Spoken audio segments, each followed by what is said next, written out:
पूर्णिमा के दिन आप शाम को प्रदोष काल के समय 4:30 बजे से 6 बजे के बीच लोटा पानी, उसमें 5 बेलपत्र रखकर, एक कमलगट्टा डालकर भगवान चंद्रेश्वर महादेव के नाम से भगवान शंकर को चढ़ा दीजिए। आपकी जो कामना हो वो कामना कर कर चढ़ाएं। विनती करें चंद्रेश्वर महादेव को और निवेदन करें कि हमारा ये कार्य सफल हो।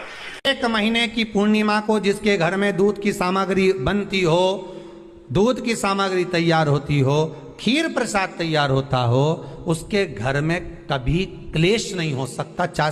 एक महीने की पूर्णिमा को जिसके घर में दूध की सामग्री बनती हो, दूध की सामग्री तैयार होती हो, खीर प्रसाद तैयार होता हो, उसके घर में कभी क्लेश नहीं हो सकता। पूर्णिमा के दिन चावल का एक आखा दाना जानते हो, पूरा खंडित चावल नहीं, कितना चावल, एक दाना चावल का शंकर भगवान के शिवलिंग पर समर्पित करिए। एक बेलपत्र जिसका डंडी का मुख अपनी ओर हो, जहां से चावल चढ़ाया है, उस चावल के ऊपर अपनी कामना कर कर रख दीजिए और चंद्रमौली भगवान का स्मरण करिए।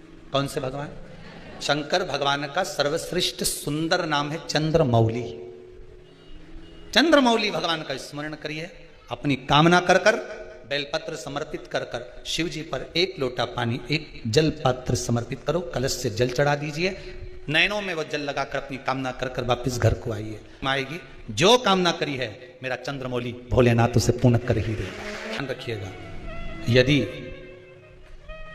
काया का रोग हो गया, मान लो शरीर कहीं से सफेद पड़ रहा है, कहीं से काला पड़ रहा है, शरीर में से खाल की फुकड़ी निकलना प्रारंभ हो गई हो, शरीर में काले काले चट्टे पड़ना चालू हो गए हों, या कोई विशेष रोग हो गया, कोई विशेष में रोग है, बीमारी है, काया बेकार हो रही है, तो सीधी सीधी बात शिव महापुराण की कथा कहती है, सुंदर आनंद में श्रवण कर कर आप अपने जीवन को, ये पूर्णिमा शिव महापुराण की कथा कहती आ रही है।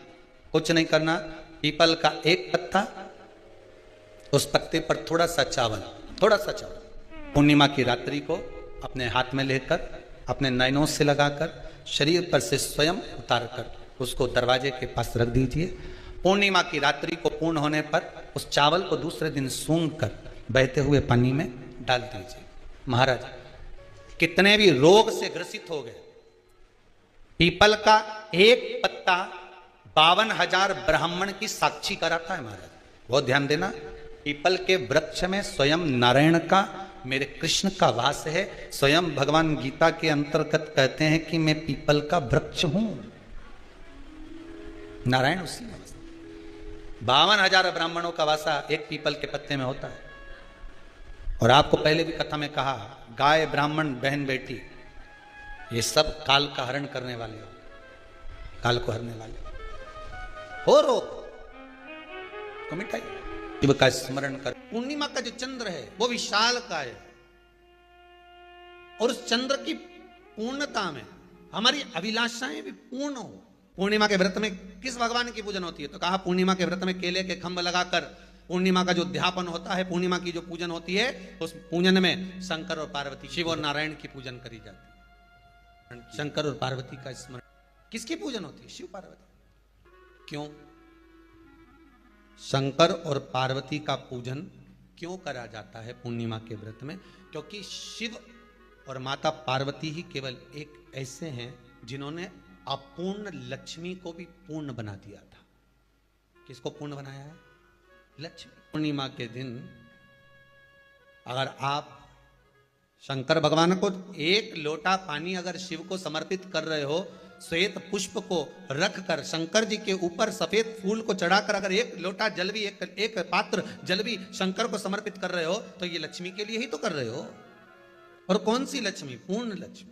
पूर्णिमा के नारियों को, स्त्रियों को अखंड सौभाग्य के लिए, जो नारी वैधव्य नहीं होना चाहती है, उस नारी को पूर्णिमा के कितने व्रत करना चाहिए?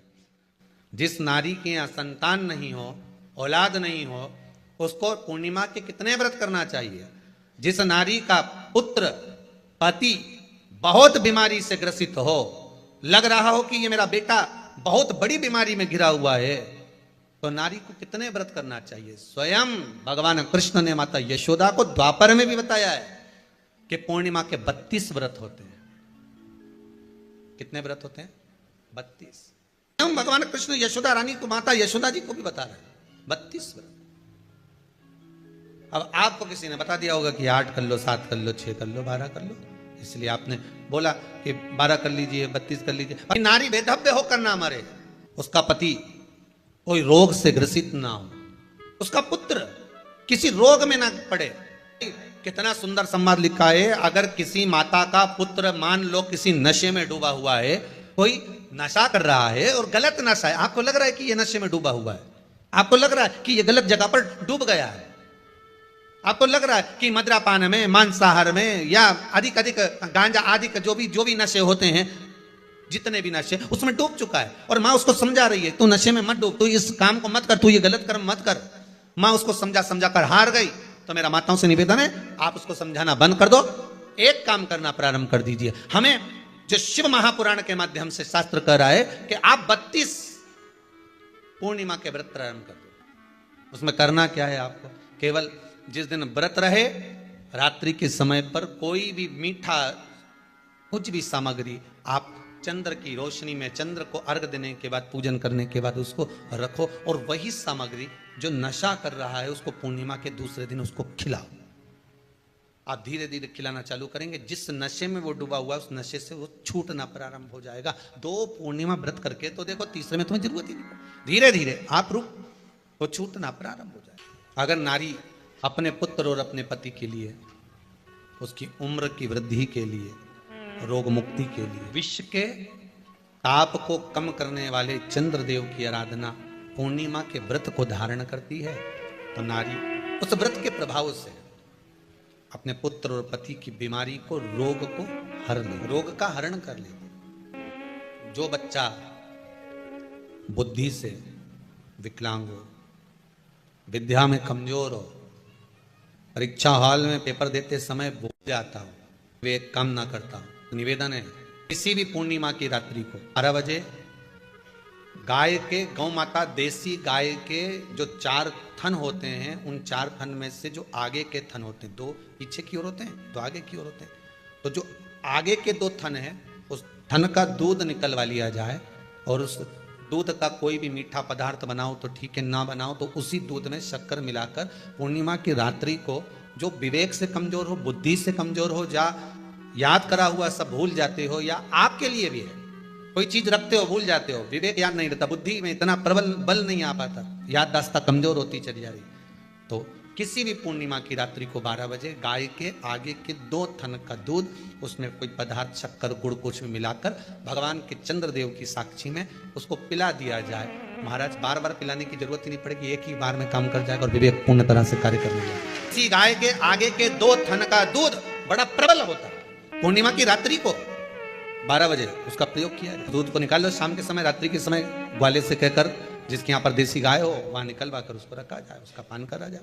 रोग बीमारी में प्रबलता का विधान में कहा गया कि 32 पूर्णिमा का पहला संकल्प होना चाहिए, उसके बाद आपकी 32 पूरी हो जाए, फिर आप दूसरे और व्रत कर लो, फिर 32 कर लो, फिर 32 कर लो, पर उसमें पूर्णता का भाव। नैनों में नंबर बढ़ते चले जा रहे हो, चश्मा उतर नहीं रहा हो, दूर का नहीं दिखे, कहीं किसी को पास का नहीं दिखे, रहते हैं, उसके लिए तुलसी की जो डंडी होती है, तुलसी जैसे बेलपत्र की जो ये डंडी है, ऐसी तुलसी का जो पत्ता होता है, उस पत्ते की जो डंडी होती है, उस डंडी को चंद्रमा को देखा जाता है, उस डंडी की जो कोर होती है, उस कोर को दृष्टि से मिलाया जाता है। माँ की रात्रि ठीक 12 बजे आप चंद्रमा की, जैसे चंद्रमा का भाग, उस चंद्रमा के भाग को आप उस डंडी के भाग से निहारने का प्रयास करें।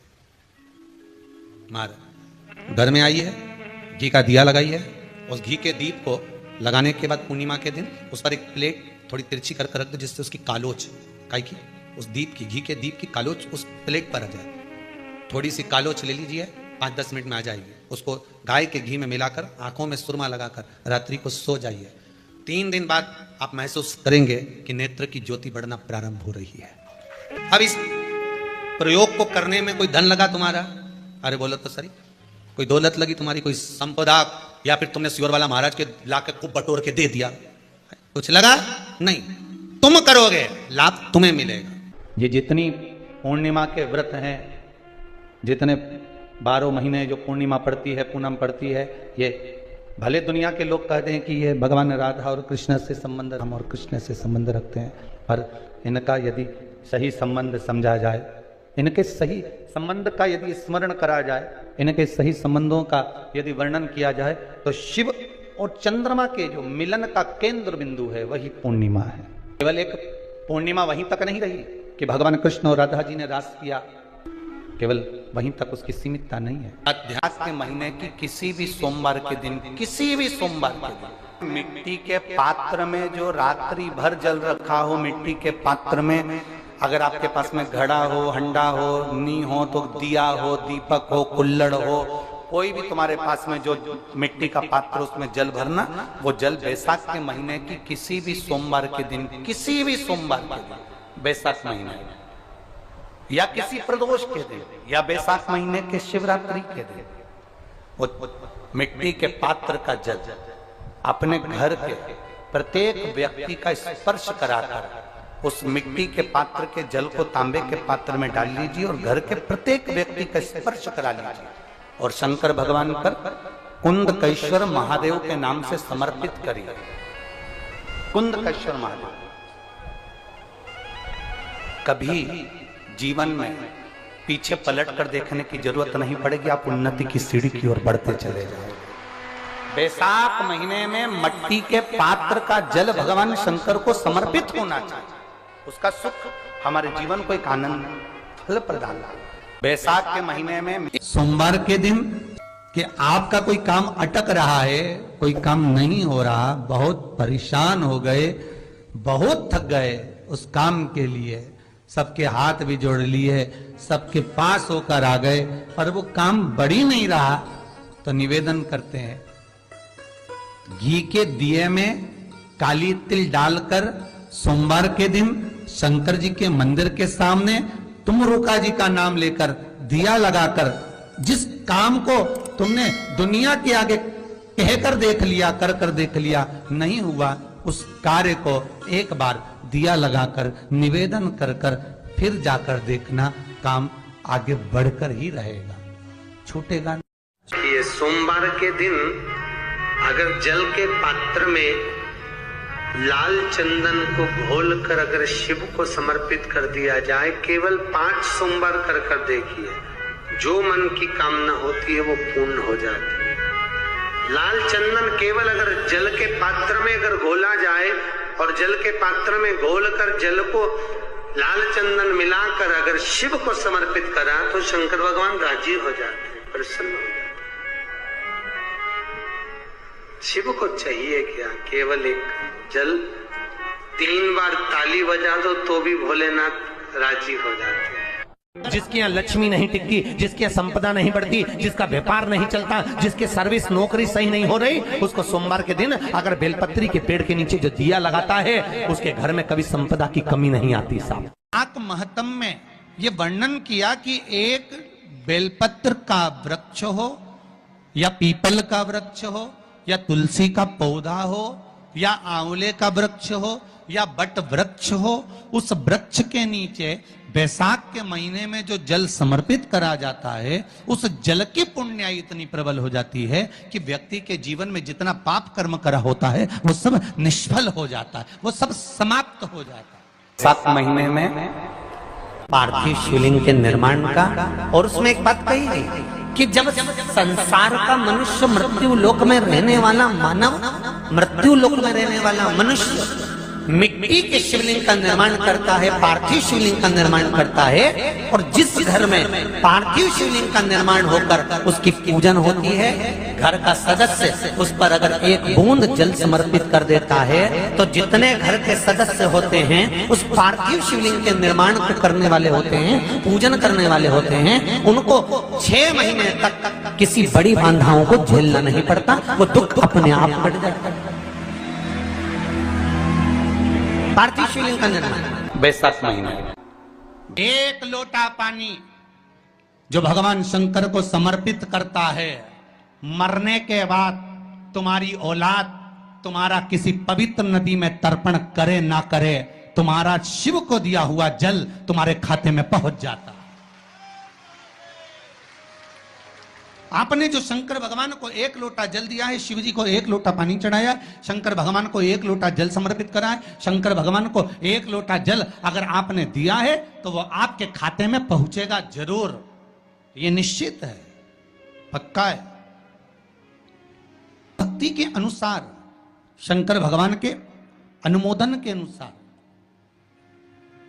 पहले भी कथा में कहा, आज फिर कह रहे हैं, आप जब शंकर भगवान को 1 लोटा जल समर्पित करते हो तो वो 33 कौटि देवताओं के हिस्से में चले जाता है, 1 भाग पितरों के हिस्से में चले जाता है, 1 भाग आहूतों के हिस्से में चले जाता है, 1 भाग वाचुकों के हिस्से में चले जाता है। आपने जो भगवान को दिया वो धीरे धीरे धीरे धीरे धीरे धीरे धीरे बढ़ता चले जाता है, भगवान के धामों में पहुंचता चले जाता है। जिन जिनको आपने नहीं भी दिया, शंकर भगवान पे चढ़ा हुआ जल उन तक भी पहुंच जाता है। ये केवल आपकी निर्मल और आनंदित भक्ति के बल पर पहुंचता है, भक्ति के बल। बेल का जो फल होता है, बेलपत्री का फल, उसका जैसे गुर्दा, उसके अंदर का जो भाग होता है बेल का, वो गुर्दा।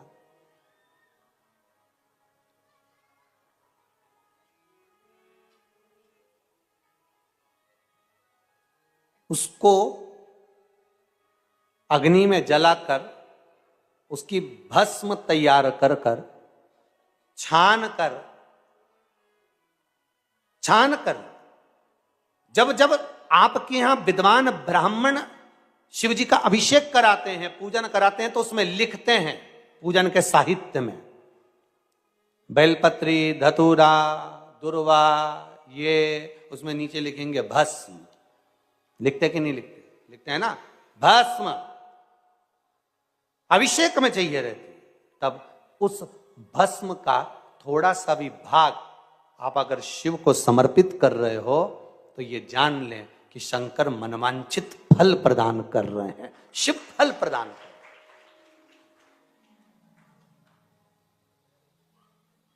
महाराज,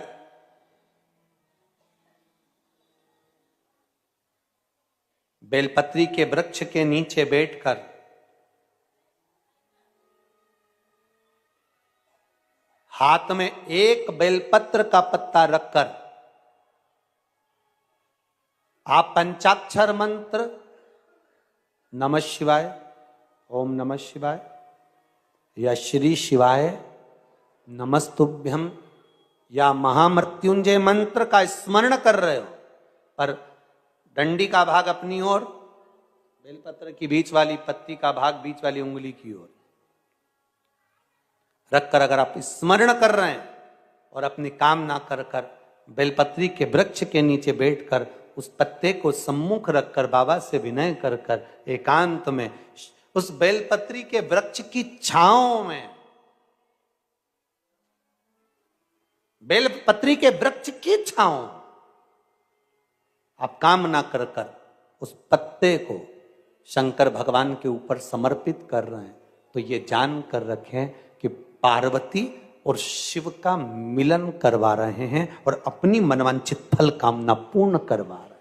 क्योंकि शिव और पार्वती का जब मिलन होता है, शंकर पार्वती जब एक दूसरे के सम्मुख में होते हैं, शिव और पार्वती जब एक दूसरे के सामने अपने बच्चों के कारण एक दूसरे के सम्मुख में आते हैं, तो उनके चेहरे पर प्रसन्नता का भाव आ जाता है। फल, मनवांचित फल की कामना आप जिस कामना के लिए कर रहे हैं, विवाह के लिए, नौकरी के लिए, सर्विस के लिए, व्यापार के लिए, रोग मुक्ति के लिए, आप जिस कामना से कर रहे हो, बस उससे कहकर कभी सोमवार का दिन हो, क्योंकि शंकर जी को सोम प्रिय है, सोमवार का दिन, चंद्र का वार शिव जी को प्रिय है, शिव जी को प्रिय है।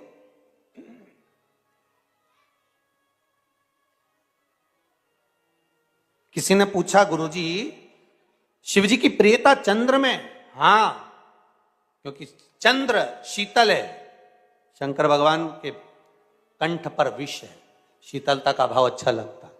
शंकर भगवान को इसलिए कहते भोले, भोले को भोला पसंद है। आप जितने भोले रहेंगे, दुनिया के लोग भले आपको मूर्ख कहें, पगला कहें, भोला कहें, पर आप शंकर के प्रिय हो। ज्यादा हमें चतुर नहीं बनना। क्या करें चतुर बन के? ये बैसाख का महीना चल रहा है। बैसाख के महीने में मिट्टी के पात्र में जल रखा जाता है और मिट्टी के पात्र का जल शिव जी को समर्पित किया जाता है। बैसाख चरित्र स्कंद पुराण में उठाकर पढ़ना कि आखिर मिट्टी के पात्र का जल बैसाख के महीने में शंकर को क्यों चढ़ाया जाता है।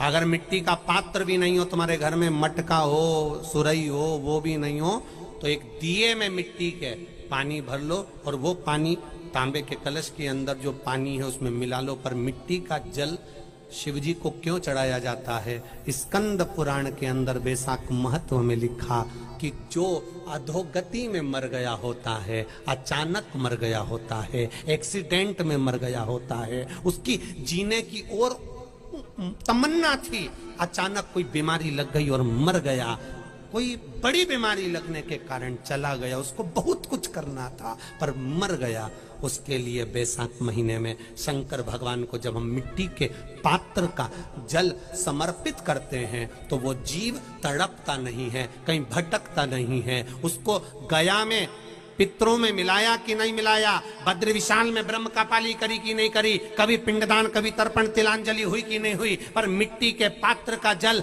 बैसाख महीने में शिव जी को चढ़ाया जाता है तो वो जीव कहीं पर भी हो उसकी मुक्ति हो जाती है, उसका मोक्ष हो जाता है।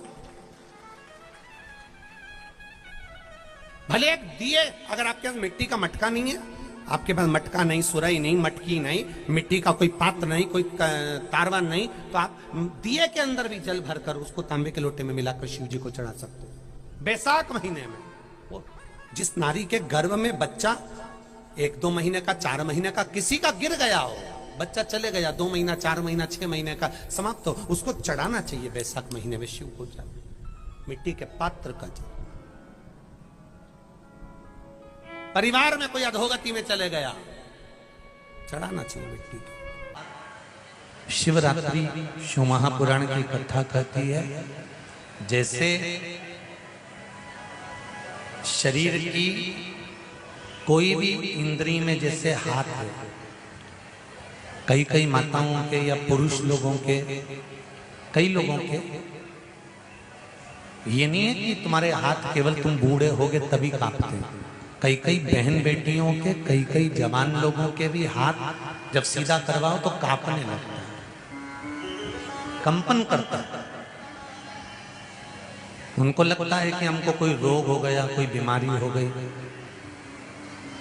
डॉक्टर को भी दिखाते हैं कि ये हमारा हाथ कांपता बहुत है, कंपन बहुत करता है। उसका एक उपाय अग्नि पुराण में से आप निकाल कर सकते हैं। जिनके भी हाथ कांपते हो, चाहे वो युवान बेटा बेटी हो, चाहे वो वृद्ध हो, जिनके भी हाथ कांपते हैं, हाथ में थोड़ा बहुत कंपन रहता है, और ऐसे कई लोग हैं, केवल हम उनको नहीं कहेंगे कि बुजुर्ग लोगों के कांपते हैं, बहुएं हैं, बेटियां हैं, कई काम करने वाले जो होते हैं, जिन दिन रात दुकान पर बैठते हैं, काम करते हैं, उनके भी हाथ में थोड़ा कंपन आने लगता है। महाराज काली तिल शंकर भगवान को किसी भी सोमवार के दिन समर्पित कर देते हैं। उस काली तिल को चढ़ाने के बाद एक बेलपत्री, एक शमी पत्र शिव जी को चढ़ाना है। बेलपत्री और शमी पत्र को उठाकर जहां से पानी शिवलिंग, जलाधारी, ये पानी बहने का स्थान, जहां से पानी नीचे की ओर जाता है, बेलपत्री और शमी पत्र को उठाकर जहां से पानी नीचे की ओर जाता है वहां उस पत्ती को रख दे। काली तिल को वापिस जलाधारी पर से शिवलिंग से उतार कर लेकर आ जाए और उसको डब्बी में रखें। सुबह उठने के बाद में, मुंह धोने के बाद में, नाश्ता करने से पहले या कुछ भी खाने से पहले मुख में 2 दाने वो काली तिल के हाटकेश्वर महादेव का नाम लेकर, कौन से महादेव? हाटकेश्वर महादेव का नाम लेकर 2 दाने उस काली तिल के खाना चालू कर दीजिए। 8 दिन 9 दिन कर लो, हाथ में कंपन आना बंद हो जाएगा और आपका हाथ धीरे धीरे ठीक हो जाएगा। रोज शंकर के मंदिर में प्रतिदिन जाने वाले को, और एक और चीज अपने स्मरण में रहे, अगर शिव के मंदिर नहीं जा सकते तो अपने घर में जो शिवलिंग है उस पर जल चढ़ाओ। और यदि आप अपने शंकर के घर में शिवलिंग पर भी जल नहीं चढ़ा पा रहे हो तो किसी बेलपत्री का वृक्ष हो, उस वृक्ष के नीचे भी जल चढ़ाओ। और कभी मौका मिल जाए, कभी भगवान शंकर की बड़ी करुणा हो जाए, भगवान शंकर की बड़ी उदारता हो जाए, भगवान शंकर की बड़ी कृपा हो जाए, बड़ी कृपा हो जाए, भगवान शंकर जिस दिन तुम्हारे ऊपर बहुत बड़ी कृपा कर दे, किसी सोमवार को 3 नियम बना लो। जिस दिन मेरा भोले बाबा तुम पर कृपा कर दे, उस दिन सोमवार का एक नियम बना कि महीने का 1 सोमवार मुझे ऐसा करना है, 3 नियम धारण करना है महीने के सोमवार को। पहला, सुबेरे जाकर शंकर भगवान को 1 लोटा जल चढ़ाना है। दूसरा, दोपहर के समय पर जाकर मुझे बेलपत्री के वृक्ष के नीचे एक चावल का दाना रखकर बेलपत्री की 7, 11, 21, 108, 51 जितनी परिक्रमा आप लगा सकते हो वो लगाना है। और तीसरा, बेलपत्री के वृक्ष के नीचे और शंकर के मंदिर के दरवाजे पर मुझे एक घी का दीपक लगाना है। बस ये 3 नियम जिसने महीने में एक बार ले लिया, समझ लो उसको पीछे हटने की जरूरत ही नहीं, वो आगे ही बढ़े। महीने के किसी 1 सोमवार का ऐसा नियम बना लो कि मुझे 3 नियम धारण करना है। महीने के किसी भी 1 सोमवार को हम ये नहीं कहेंगे कि तुम सोमवार 5 पढ़ रहे हैं तो 5 को करो, 4 पढ़ रहे हैं तो 4 को करो, 3 पढ़ रहे हैं तो 3 को करो। तुम तो महीने का 1 सोमवार का नियम बना। और मेरी जीजियों से, मेरी बेटियों से जो विदेश में रह रही हैं, जो कहीं बाहर रह रही हैं, कहीं बड़े शहर में रह रही हैं, जो रोज मंदिर नहीं जा सकते, हर किसी महीने के 1 सोमवार को भी ये नियम निर्धारण थे, तो उनसे कहेंगे कि 3 महीने में 1 सोमवार का नियम बना लो। 3 महीने में नहीं बना सकते तो 6 महीने में 1 सोमवार का नियम बना लो। और 6 महीने में नहीं बना सकते तो 1 साल में 1 सोमवार का ऐसा नियम बना लो कि मैं साल का 1 सोमवार ऐसा रहूंगी कि सुबह सोमवार के दिन मंदिर में जाकर जल चढ़ाऊंगी, दोपहर में जाकर बाबा को 1 अक्षत का दाना रखकर, अक्षत का मतलब है कि बाबा मेरी दिनों दिन उन्नति करना। बेलपत्री के वृक्ष के नीचे जो अक्षत रखा जाता है वो उन्नति के लिए रखा जाता है। शंकर के शिवलिंग पर जो अक्षत रखा जाता है वो रोग मुक्ति के लिए रखा जाता है। अशोक सुंदरी पर जो अक्षत रखा जाता है वो संतान प्राप्ति के लिए रखा जाता है। षडानंद कार्तिकेय की ओर जो अक्षत रखा जाता है वह हमारे बच्चों की सुख समृद्धि के लिए रखा जाता है। विनायक की ओर, गणेश जी की ओर जो अक्षत रखा जाता है वो हमारे घर में कोई मंगल कार्य आ जाए उसके लिए रखा जाता है। और जो पीठिका होती है जिसपे शिवलिंग रखा होता है, पार्वती जी का हस्तकमल, उस पर अक्षत रखा जाता है तो नारी के अखंड सौभाग्य के लिए रखा जाता है। अक्षत रखने का भी तरीका है। एक चावल का दाना कहाँ रखा जाता है, क्यों रखा जाता है, कैसे रखा। अब कई लोग कहते हैं गुरुजी ये शिव महापुराण में आप ये नियम बताते हो, तरीका बताते हो। हम तो उनसे कहेंगे डॉक्टर के पास जाओगे तो डॉक्टर भी गोली लिखकर ये नहीं कह देगा कि ये सारी गोली एक साथ खा जा।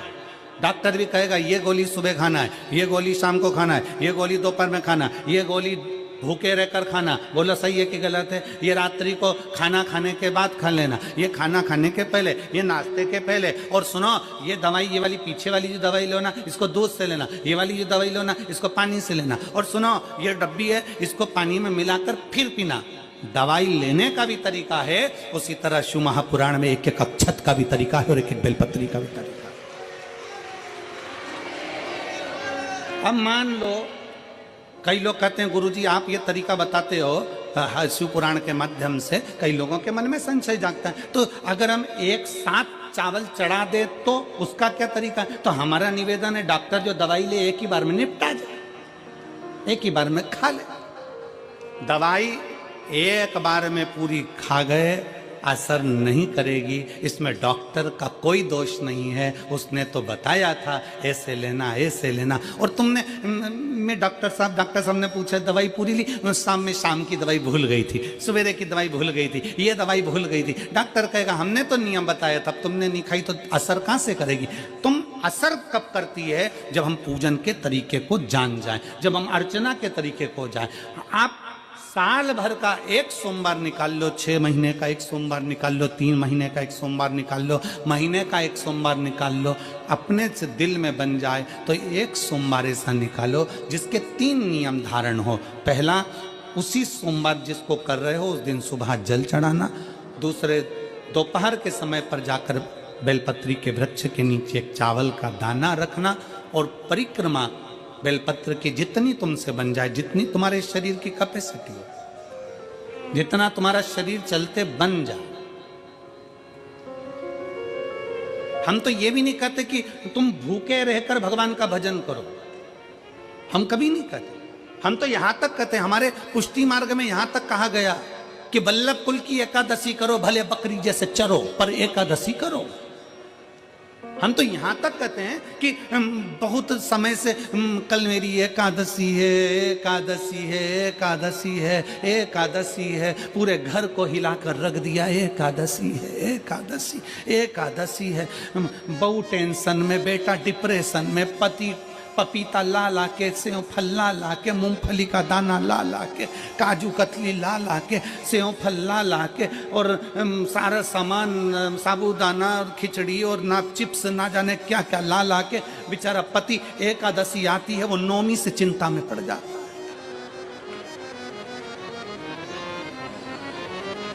हम तो ये भी नहीं कहते कि तुम व्रत बहुत भारी करो, तुम व्रत उपास भी बहुत टेंशन वाला करो, ना ना ना।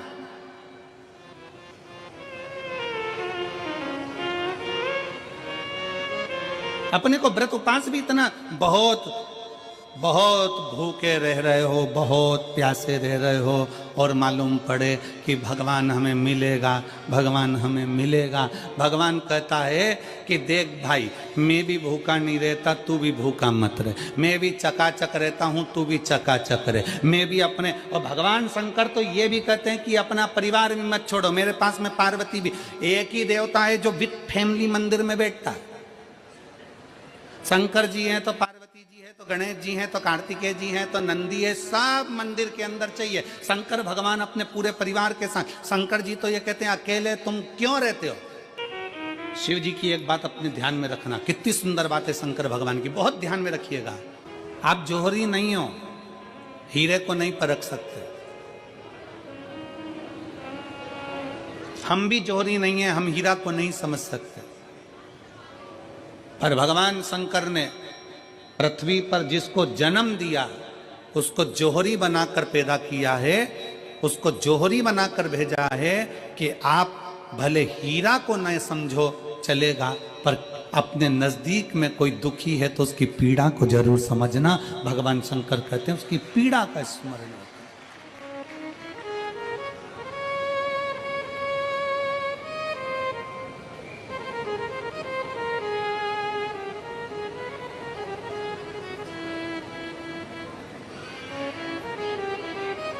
हीरा को समझो ना समझो, पर पीड़ा को जरूर समझिए।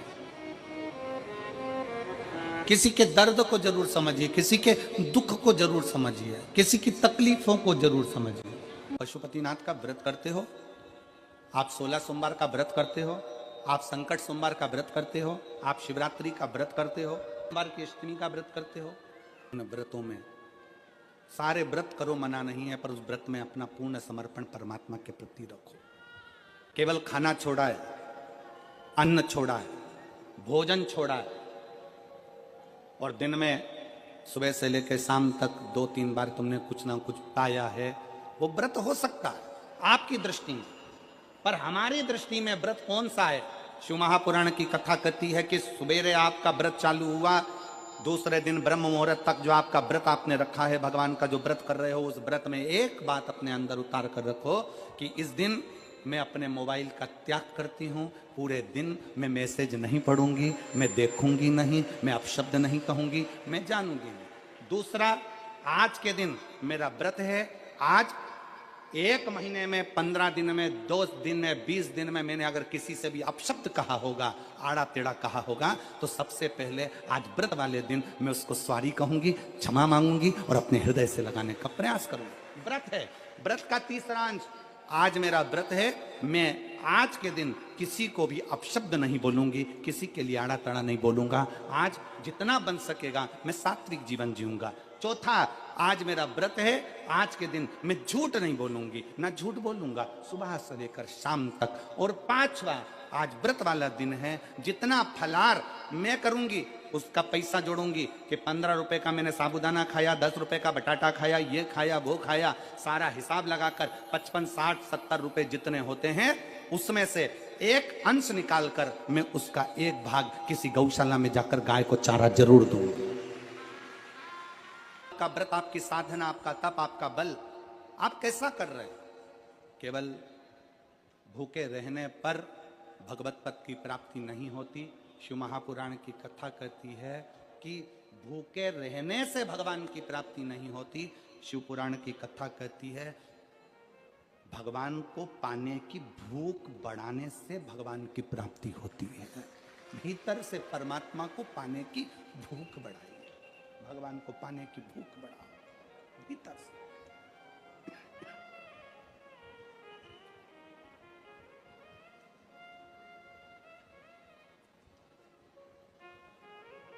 व्रत करो मना नहीं, तप करो मना नहीं, साधना करो मना नहीं, पर उस तप साधना में, व्रत में परमात्मा को पाने की ललकता हो आपके भीतर, भगवान को पाने की ललकता हो आपके भीतर, भगवत पद को पाने की ललकता हो आपके भीतर, तो भगवान।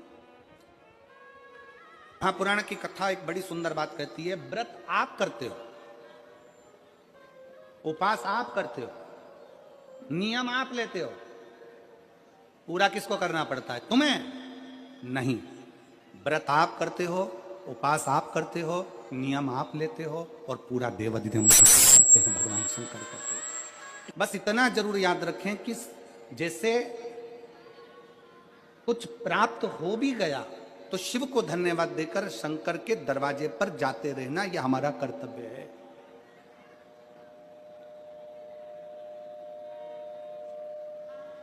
एक बहन जी ने पत्र लिखा था कल। उस पत्र में बहन जी ने लिखा कि शिव महापुराण तप का मतलब क्या होता? चलिए, उपास का मतलब बताओ। खाना छोड़ देना व्रत नहीं है, दूसरे का धन छुड़ाकर खाना छोड़ देना व्रत है। शिक्षा दे देना, किसी को चिकित्सा की जरूरत है उसकी चिकित्सा में थोड़ा सा धन लगा देना, कोई रोते हुए के आंख के आंसुओं को पोंछ देना, किसी के दुख में खड़े होकर उसको खुशियां प्रदान कर देना, ये दुनिया का सबसे बड़ा व्रत है, सबसे बड़ी साधना, सबसे बड़ा तप। मन साफ है तो सारी गलतियां माफ है, और अगर मन ही साफ नहीं है तो गलती कौन माफ करेगा भाई? हम भी तो अपनी जिंदगी में एक नियम बना सकते हैं कि मैं श्री शिवाय नमस्तुभ्यम का जाप करूंगी। मेरी कॉलोनी में कोई शंकर जी का मंदिर है, हम 5-10 महिलाएं प्रत्येक सोमवार को 10 मिनट बैठेंगी। शाम के समय प्रदोष काल में 6 बजे 6:30 बजे बैठेंगे, 6:45 बजे 15 मिनट बाद उठ जाएंगे, श्री शिवाय नमस्तुभ्यम का जाप करेंगे, शंकर जी को भोग लगाएंगे। अगर एक हफ्ते में 5 सोमवार पड़ते हैं तो 5 महिलाएं अपना नियम बना ले कि आज का प्रसाद थोड़ा सा, कुछ भी शक्कर, खड़ी शक्कर, कुछ भी मैं लेके आऊंगी, मां भोग लगाएंगे, अपन 5 मिलकर श्री शिवाय नमस्तुभ्यम जपेंगे, प्रसाद बांट देंगे, अपने घर चले जाएंगे। ज्यादा ढोंग प्रपंच नहीं, दिखावा नहीं, कोई एक नियम। हमारे नजदीक में शंकर जी का मंदिर है, हफ्ते में एक बार नियम बनाएंगे, उस मंदिर में सफाई करेंगे। हफ्ते में एक बार नियम बनाएंगे, अपने नजदीक के शंकर के मंदिर को साफ करेंगे, क्लीन करेंगे। एक नियम अपने अंदर बनाओ शिव के प्रति।